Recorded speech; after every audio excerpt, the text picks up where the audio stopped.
Is it okay if I ask something? Sure, what is it? Why are you so cold to Dad? Just now, he looked really shocked and went off alone. Do you like Dad? What? Yes, of course, I do. Isn't that obvious? I could tell you why I'm cold to him, but it might hurt you. Are you ready for that? I don't mind getting hurt. Can you tell me why? All right, I'll say it. Dad's probably having an affair. What?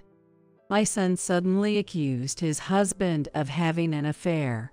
However, there were no signs of trouble in our marriage, and he was serious about his work. I couldn't believe what my son was saying.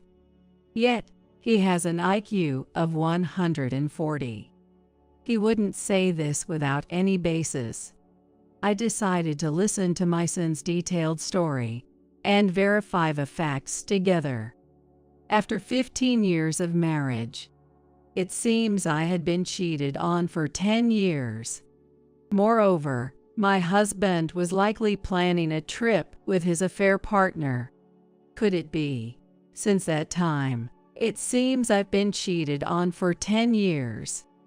Now I had to reconsider the relationship with my husband. Looking at my son's face, I noticed a slight change in his expression. You got hurt after all, didn't you? This is unforgivable. Can I make Dad regret it? My son seemed to have a plan. I decided to go along with my son's strategy. I am Erica, a 42-year-old office worker, just an ordinary person. I married Sean, a 45-year-old salesman, 15 years ago. He was slightly successful, but not particularly outstanding. We met through a common friend, and our meeting was not dramatic, nor was our marriage born out of a great romance. The only slightly unusual thing was that it was a shotgun wedding. But even that was not particularly rare. We were like the template of an average married couple. However, there was one thing we could brag about, almost wanting to shout it out loud. That's an amazing score again. Isn't that a perfect A+ in history? The tests at school aren't so hard. I'm still impressed. When I was in middle school, I worked hard to get C. Comparing us is pointless, isn't it? It was usual for our son to score well on tests. We both were delighted every time our son brought home good grades. Our son, Hart, was 15 years old. With exams becoming more intense, it was supposed to be a challenging time, but we were not worried at all. He was so excellent that we sometimes doubted if he was really our child. He seemed smarter than both of us already. We realized our son was smart when he was 4 years old. At that time, he often clashed with other kids. According to his kindergarten teacher, he would initiate conversations with friends, and before long, they would start getting angry. I asked my son why he was saying things that made his friends angry. You made your friend angry again today. Why do you always say things that make them mad? But if you gather the paper and tear it, you can use the glue right away, right? I told them that, and they said I was being annoying. I didn't quite understand what my son was saying, but it seemed he was just giving advice to his friends. However, his friends wanted to do things their own way, which probably led to the arguments.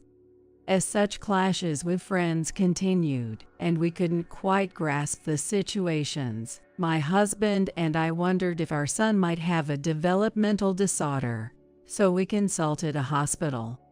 At the hospital, they conducted an IQ test to objectively assess our son's development. My husband and I were surprised by the results. His IQ is 140. Is 140 considered high? Yes, the average is 100, so that's quite high. But Hart doesn't seem very good at communicating. Sometimes we don't understand what he's saying. That might be because Hart is only 4 years old and has limited words and expressions. He understands things well but might only be able to line up the important words because he doesn't know how to express them fully. I talked to Hart earlier, and he was using conjunctions like but and so. This means he can think things through and has his own conclusions. But he often makes his friends angry. That's a trait often seen in intelligent children. Hart is quick thinking, so he understands outcomes and conclusions faster than other kids. That's probably why he offers advice. But if Hart's thoughts advance faster than his friends, they might not understand him, leading to clashes. It's like with us adults, right? Even if something is correct, if someone talks about a specialized, complex topic for too long, we get frustrated because we don't understand. I see. So, Hart is a genius, and we're the ones who haven't been able to understand him. Well, you could think of it that way. But remember, even though his IQ is 140 now, it can change with age and development. So don't focus too much on the number. Some people push their kids too hard thinking they are smart. Got it. I'll be careful. The doctor warned us not to put too much pressure on our child because of high expectations. Seeing us happy about the IQ of 140, he must have been concerned. But no parent would not be pleased to hear their child is smart. Knowing our son had an IQ of 140 made all his unusual daily behaviors suddenly make sense. When we bought him a book, he would quickly want the next one. We thought it was restlessness, but he just remembered the content quickly and wanted more. Sometimes he would stare at the TV remote for ages, then start pressing various buttons.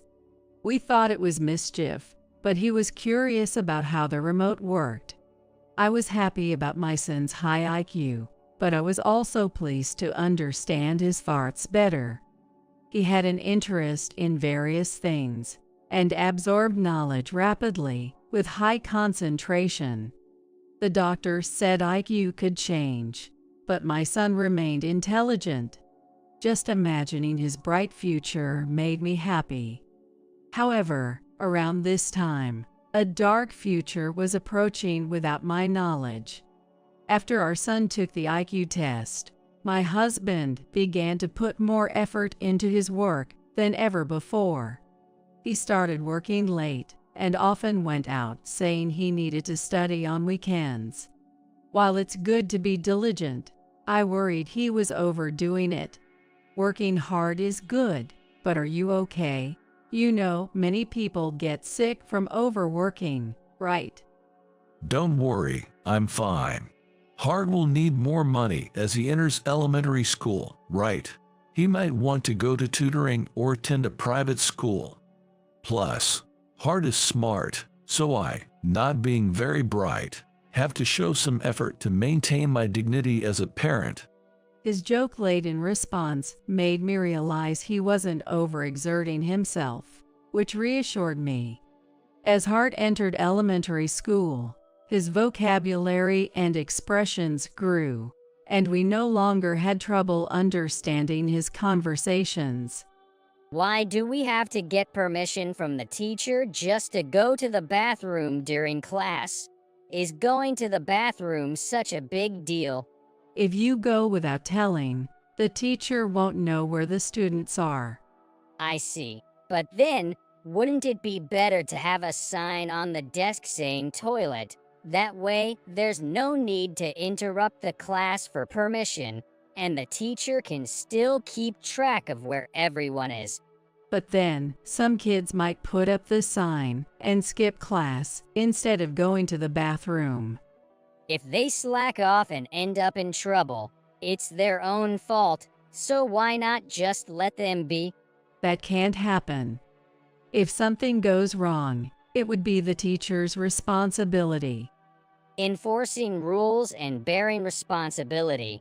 Being an adult sure is complicated. Though he has become better at conversing compared to his kindergarten days, his overly logical and somewhat dry approach remains a flaw. His quick thinking continues to set him apart from other children, a trait that has persisted since kindergarten. However, Hart is aware of his rapid thought processes and seems to be trying to adapt to others. As a method to better relate, he began showing interest in psychology by the 5th grade. He thought that if he understood the other person's psychological condition, it would be easier to match them. This approach is unusually mature for an elementary student, resembling how an adult would strategize to improve workplace relationships. My husband continues to work hard, but his efforts to maintain dignity in front of Hart don't seem to be going very well. Your job is in sales, right? Do you enjoy it? Well, it's not always fun since it's work, but being in sales means you are out and about, kind of like the face of the company. It has its rewarding moments. But being out so much, there must be some who slack off, right?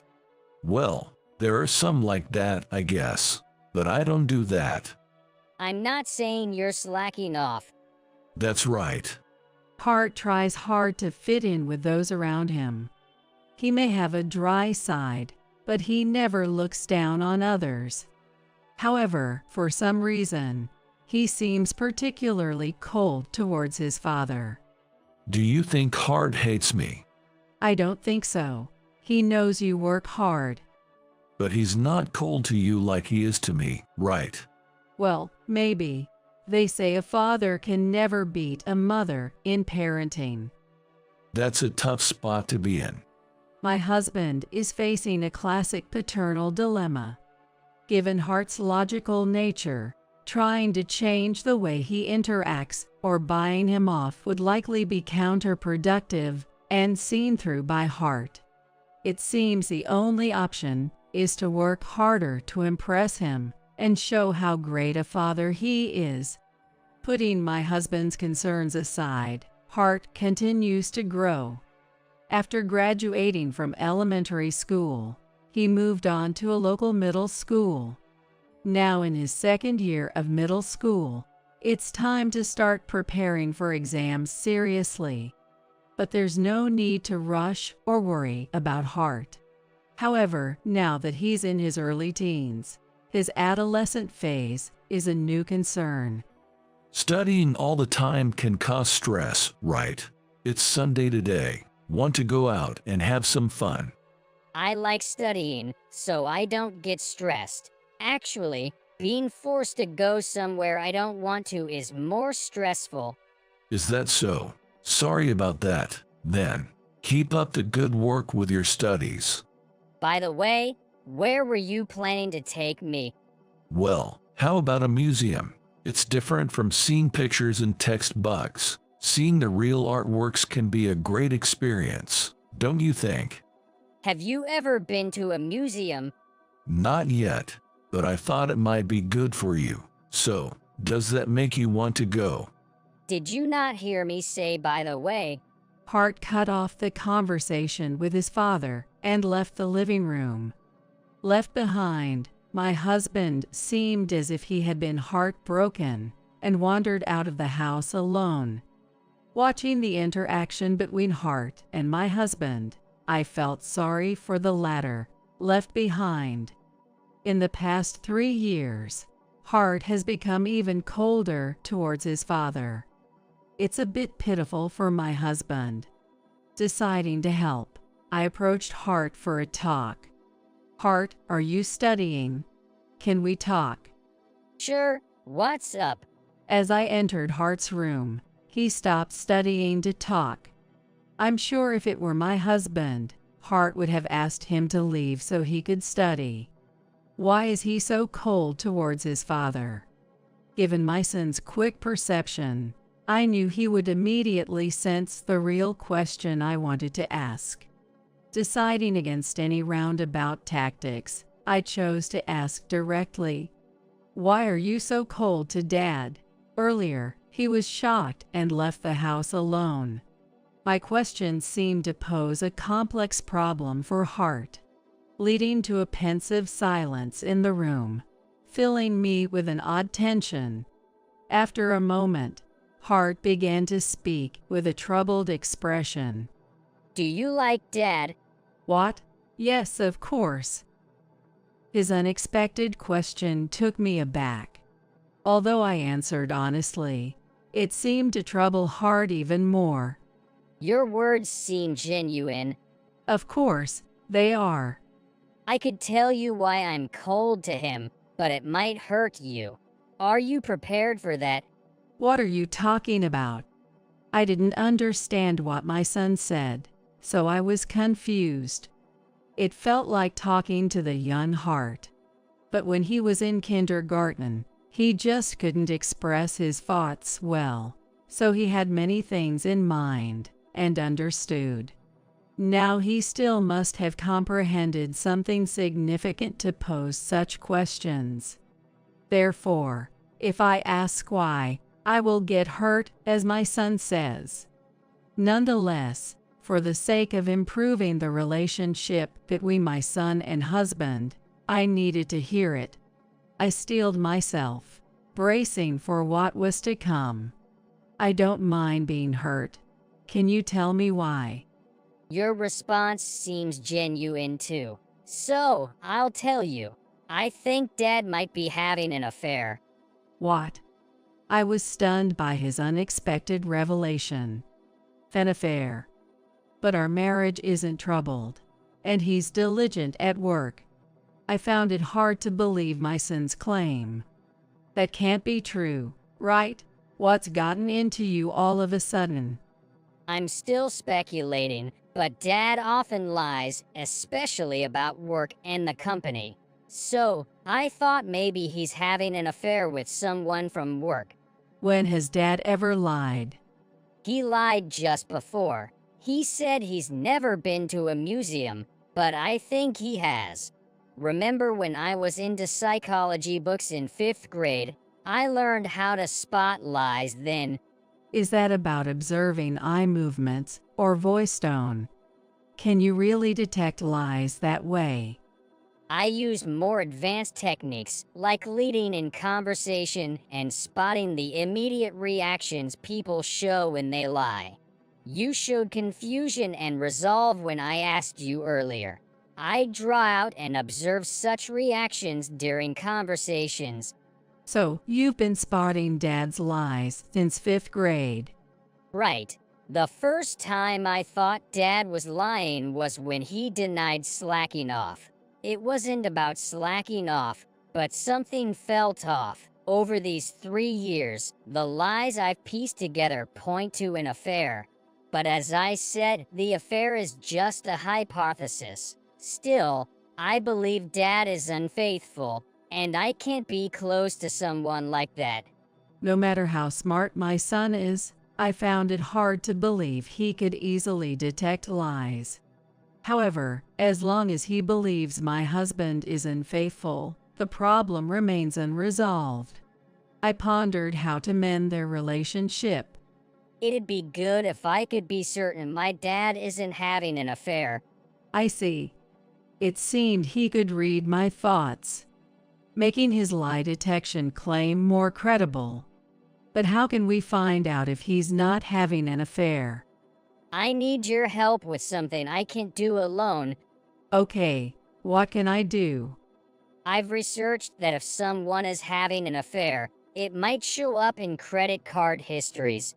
I see, but we don't get paper statements anymore. Your father switched to electronic statements. I've only checked a bank account, so I only know the total amount charged, not what your father spends on with the card. That's a common way to avoid statement scrutiny. Let's check the web statements. Are you using a family credit card? Yes, it is a family card, but is that an issue? No, it's actually better. It's illegal to check the card history without permission, even for family members. But since it's a family card, the history includes both your and Dad's transactions, right? So, it's inevitable that we'll see Dad's transactions too. That's a gray area, huh? Do you know the account ID and password? It's okay. I keep important passwords noted down, so it should be there. Feeling like a detective, I got a bit excited about the task. While it felt wrong to doubt my husband, I believed he would understand once I explained everything and apologized.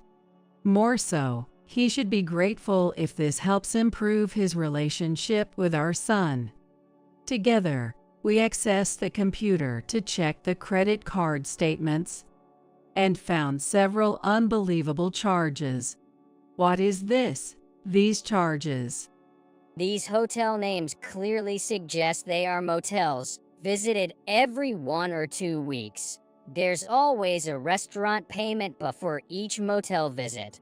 He's been dining out before going there. I was shocked, having firmly believed my husband wasn't unfaithful. But Hart, having suspected the affair, remained calm.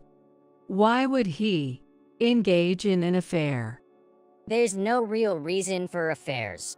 People who are content at home still have them. It often starts with someone feeling a sudden attraction, calling it a moment of madness. So, pondering why he started it is pointless. Even if there's a reason, it doesn't justify the affair, and we don't need to understand the feelings of someone who cheats. You're right, but I never noticed any signs of infidelity in him. Mom, you're watching too much drama and online videos. Do you think signs of infidelity are always obvious, or that you'd stumble upon the affair scene? People who cheat are determined to hide it. It's usually like this, discovering it when you least expect it.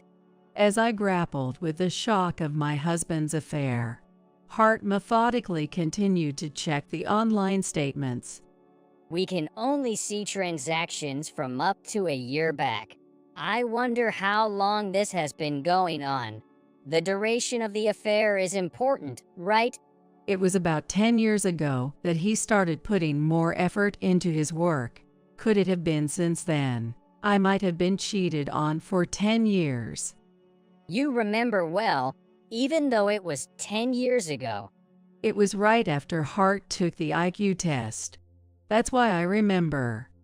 I acknowledged my husband's affair internally. The sudden confrontation with reality hit me hard. I would have preferred signs of conflict or unfamiliar scents on his clothes. Anything that could have given me a clue. Now I must reassess our relationship. I noticed a slight change in my son's expression, which had been calm. You're hurt after all, Mom. This can't be forgiven. Should I make Dad regret this? It seemed Hart had a plan. I decided to go along with it. After uncovering the affair, I continued life as if nothing had happened.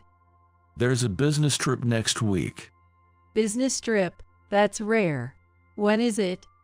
I'm leaving on Thursday, and the work ends on Friday. But coming back the same night is a hassle, so I'll stay another night and return leisurely on Saturday. On Thursday morning, my husband left for the business trip. After seeing him off, it was time for me to leave too. I'm heading out too. I've prepared some food and put it in the fridge. You can manage it, right? Just be careful with locking up and handling fire. Don't worry so much. Since you've even taken time off work, you should relax and enjoy. Leaving Hart in charge at home, I departed, suitcase rattling behind me. I got on a plane and headed to the resort hotel I had booked. I haven't visited a resort hotel in a long time. It's a short trip, 1 night and 2 days.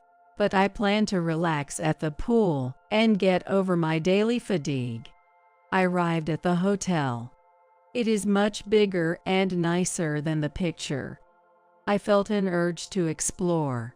After settling my luggage in the room, I wandered around, capturing the beautifully detailed architecture with my smartphone.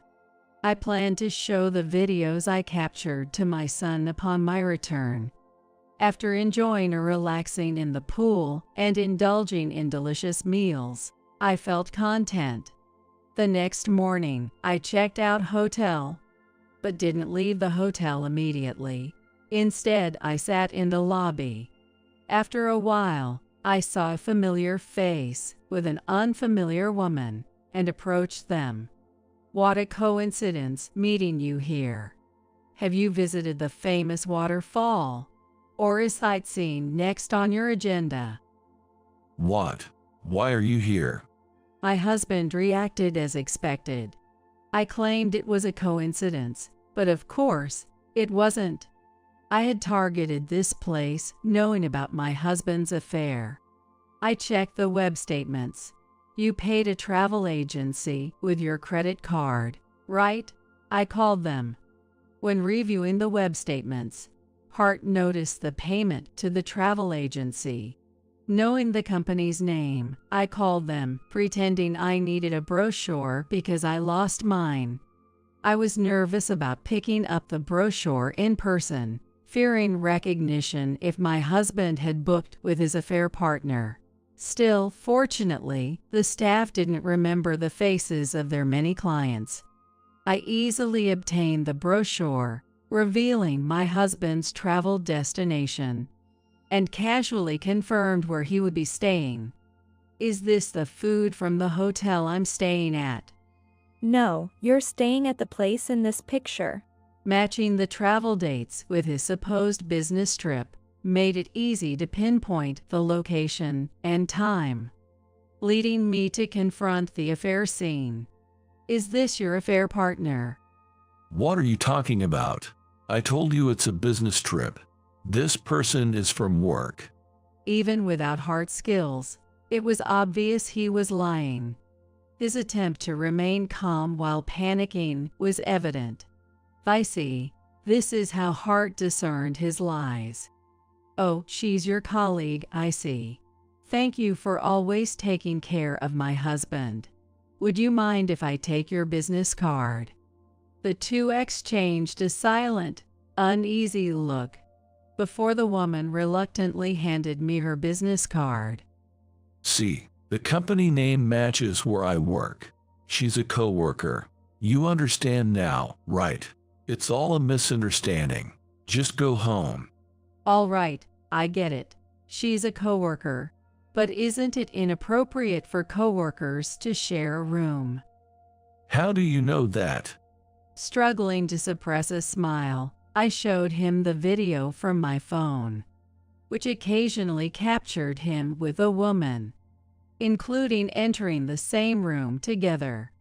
Photos and videos of trips and shared accommodations are evidence of an affair, don't they? What are you doing? This is a privacy invasion. It's not covert filming. I was merely capturing my solo trip, and you happened to walk into the frame. If you're going to complain about my travel video, would you do the same to others? Look, that couple is taking photos. We might be in their shot. Go on, tell them to stop filming us. Unable to do such a thing, my husband just glared at me in frustration. That was all he could muster. This was all part of the strategy Hart conceived. Relying solely on the credit card history wouldn't suffice as proof of the affair. So Hart and I brainstormed to gather solid evidence. However, every strategy I proposed was systematically rejected by my son. What about planting a bug in his bag? That's illegal. Besides, the battery would die, right? What about hiring a private investigator? That costs a fortune, you know, around $200 per hour. Even if they only followed for 18 hours a day excluding sleep, that's $3,600 a day and over $10,000 for 3 days, not counting travel and accommodation. It's not realistic. So what then? Mom, enough with the drama and online video ideas.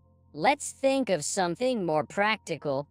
Ultimately, Hart devised the plan of calling the travel agency and using travel footage to capture the affair scene. Only Mom could carry out the plan. It would be weird for me to call the travel agency for brochures and I can stay at the hotel alone. So, this is teamwork. I plan and Mom executes. I felt embarrassed for not contributing much, but my son, with his IQ of 140 and knowledge of psychology, had everything under control. From planning to taking care of my mental state. You two are staying another night, right? Enjoy your stay. We'll talk about the affair and the divorce when you get back.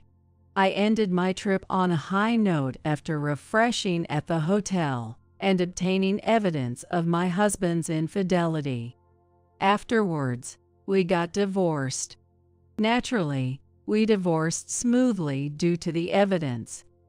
I gained custody of Hart, and my ex-husband had to pay alimony and child support. However, letting my ex-husband and his affair partner off easily wouldn't complete my revenge. Hart had prepared another move post-trip. As I predicted, the affair partner was a coworker, right? So, we'll stir things up a bit by informing their company about the affair.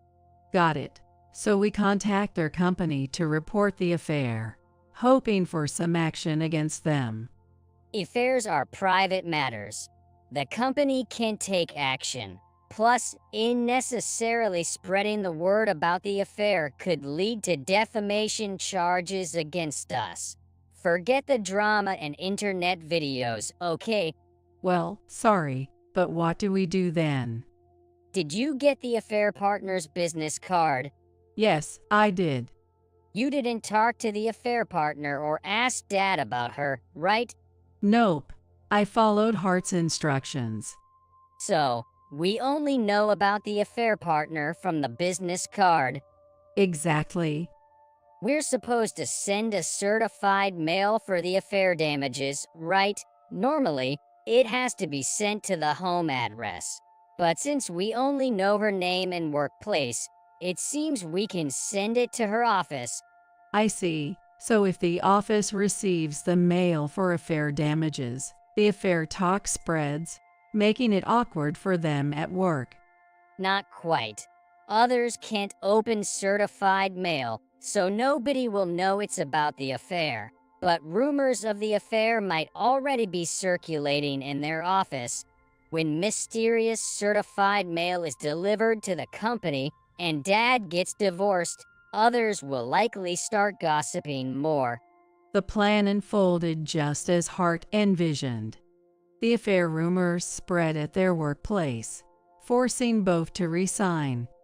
Yet, Hart missed one detail. The affair partner was also married. Her affair came to light because of our damages claim, leading her husband to file for divorce and seek compensation from both. The lives of my ex-husband and his affair partner crumbled, and they eventually parted ways amid the chaos. Thus, my revenge for 10 years of betrayal was complete.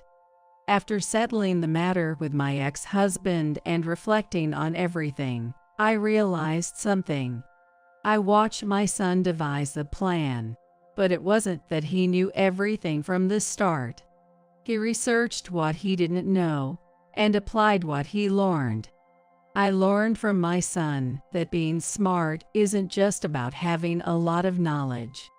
I worried the divorce would affect him, but it seemed unnecessary. I've been bothered by Dad's actions since elementary school. Now that it's resolved, I can focus on studying. Surprisingly, Hart still has much potential for growth. He also became interested in law. Lawyers like wordplay and interesting, especially when making people who do wrong reflect on their actions. He noted, aspiring for a career in legal work. That sounds expensive. I'm determined to work hard for my son's future.